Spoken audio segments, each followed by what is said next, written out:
Tashideleg and welcome to Tibet This Week, where we bring you weekly news edition on Tibet, His Holiness the Dalai Lama and Central Tibetan Administration. Let's have a look at today's headlines. His Holiness the Dalai Lama returns to Dharamshala after a month-long stay in South India. Sikyong continues his engagements with Tibetan community in Bylakuppe and Hunsur Tibetan settlement. Former Tibetan political prisoner Namkyi speaks at the 17th Geneva Summit for Human Rights and Democracy. Swiss government acknowledges transnational repression against Tibetans and Uyghurs. Tibetan flag hoisted by Blue Mountain City Council during Tibetan Youth Advocacy training. Tibet Awareness Day held at Bureau de Tibet, Paris.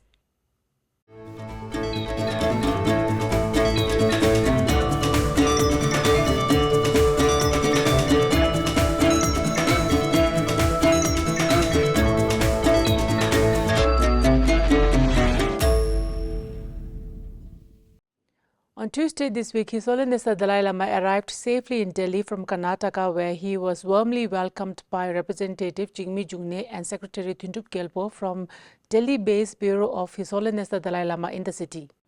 His Holiness the Dalai Lama returned back to Dharamshala this morning to a warm welcome by the locals in the town. From a month-long sojourn in South Tibetan settlement, particularly at Tashilumbu Monastery, giving teachings, attending long life prayers and giving general audience to the public in the settlement.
On February 16, His Holiness the Dalai Lama travelled from Tashilumbu Monastery to Gyume Tantri College in Hunsur, Karnataka, where he was warmly welcomed by Tibetans, monastic leaders and officials. Addressing the gathering, he reflected on his journey from Amto to Central Tibet, his studies in Tibetan Buddhist philosophy and his commitment to serving the Dharma and the Tibetan cause. He expressed gratitude for the strong spiritual bond with the monks and emphasized the importance of preserving Buddhist teachings. His Holiness reiterated his hope to live another 10 to 15 years to continue his work. On Monday this week, His Holiness the Dalai Lama attended a long life prayer offering at Gyume Tantric University in Hunsur Rapkeling Tibetan settlement, where he was honored with the Master of Sutra and Tantra Tradition Award. Addressing the gathering, His Holiness highlighted the unbroken transmission of Buddha's teachings in Tibet and the crucial role of tantric colleges in preserving Guhya Samaja Tantra. He provided an oral transmission on Vajrasattva meditation for purifying negativities, emphasizing the importance of meditating on emptiness with bodhicitta. The ceremony concluded with prayers for his long life and a Thanksgiving mandala offering. On Thursday this week, Sikyong Kalun of the Department of Home inaugurated the 3-day Tibetan Agricultural Conference hosted by the Tibetan Relief Committee under CTA's Department of Home in Bylakuppe. Welcomed by Secretary Pandey Thundup and ORTC Director Tsering Doji, he joined settlement officers from across India to discuss sustainable agriculture and organic research. Earlier on Monday, Sikyong assessed the Hunsur Rapkeling Tibetan settlement, visiting key institutions and emphasizing education, community development and economic empowerment.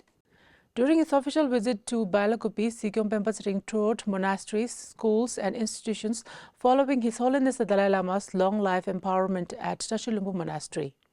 He met with students, staff and officials at Samboda Tibetan schools, the Tibetan Local Justice Commission and Tsoje Cancer Hospital, emphasizing education and community well-being. On February 14, Sikyong received a special audience with His Holiness the Dalai Lama, accompanied by Indian Minister of State for Home Affairs, Shri Bandi Sanjay Kumar. Later, he addressed Class 12 students at TCV school, advising them on academic stress and reaffirming the CTA's commitment to education. In Hunsur upscaling settlement, he visited key institutions and addressed students on Tibet's historical ties with India, environmental concerns, and the importance of preserving Tibetan identity. He urged unity in the Tibetan struggle and commended youth advocacy efforts like VTAG. Sikyong concluded his visit by stressing the middle way approach, the importance of solidarity, and strengthening international engagement through scholarly research. On 15 February, former Tibetan political prisoner Namkyi arrived in Munich, Germany, accompanied by Dukdenki, CTA's Tibet Advocacy Section, and Pinto Topgel, Tibet Bureau, Geneva. They were welcomed by Tenzin Dzogbower, Executive Director of the Tibet Initiative Deutschland. Namkyi shared her powerful testimony before Honorable Markus Renderspacher, Vice President, Bavarian State Parliament, and Wolfgang Greiter, Director of Tibet Initiative Deutschland, Chairman, highlighting Tibetan political prisoners suffering under Chinese rule. Addressing over 80 attendees at Kulturzentrum GOROD, including Uyghur and human rights representatives, she urged international support, acknowledging that her speaking out may endanger her family in Tibet, but also said this silence only prolongs their sufferings. She urges the world to stand with Tibetan facing Chinese oppression. On 16 February, Namkyi's delegation met with German Foreign Office officials coinciding with the Munich Security Conference, providing a strategic platform to highlight Tibet's ongoing human rights crisis. On Tuesday this week, Namkyi delivered a harrowing testimony on China's repression in Tibet, recounting her 2015 protests and the brutal imprisonment that followed at the 17th Geneva Summit for Human Rights and Democracy. Freedom for Tibet.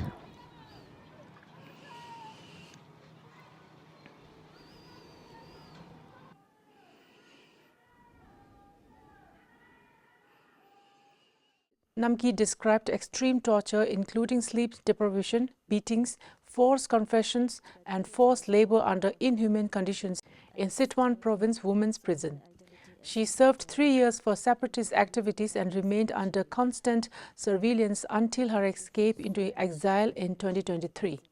She urged the international community with this statement.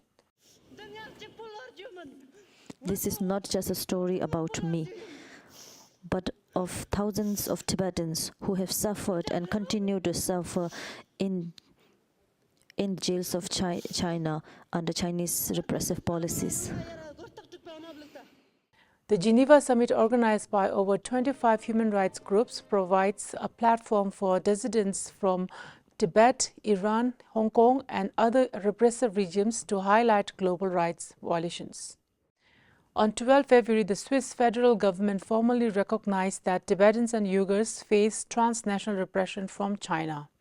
This follows years of advocacy by the Office of Tibet in Geneva and appeals by Sikyong Continues during his visits to Switzerland. The 36-page Swiss Federal Council report titled Situation of Tibetans and Uyghurs in Switzerland was commissioned following a 2021 parliamentary resolution. It examines issues such as surveillance, refugee policies, legal protections, and government measures to counter repression. Research conducted by the University of Basel contributed to the findings. The report confirms Switzerland's commitment to addressing Chinese interference, pledging diplomatic action and domestic measures to protect affected communities and raise awareness among authorities.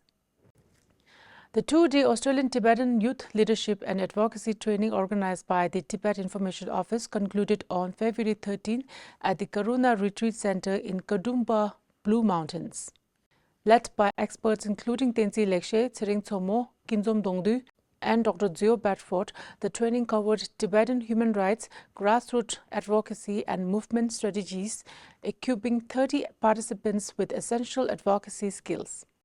Dawa Sangmo introduced the CTA's Chinese Outreach Program. The conjunction with the event, the Blue Mountains Tibetan community, with the support of the Blue Mountains City Council, raised 3 Tibetan flags in the heart of the Blue Mountains. The flag proudly flew for 3 days, symbolizing local support for the Tibetan cause. Participants developed regional action plans for 2025 to 2026, to strengthen youth involvement and advocacy efforts. The event concluded with the election of new regional and national coordinators. On February 15, the Bureau of Tibet in Paris, under Representative Rinzai Chudeng Genka, organized a Tibet Awareness Day for 33 young Tibetans from diverse backgrounds. The event educated participants on Tibet's history, the Sino-Tibet conflict, and the role of the Central Tibetan Administration. Coordinator Thupten Siring provided an overview of the Central Tibetan Administration, highlighting its efforts to preserve Tibetan identity. The event featured a screening of A Liberation That Never Was, 70 Years of Occupation and Repression in Tibet, which left a profound impact on attendees. EU Advocacy Officer Tenzin Phuntsok introduced the middle way approach, prompting an engaging discussion among participants. That is all the news for this week's edition of Tibet This Week. Thank you so much for watching.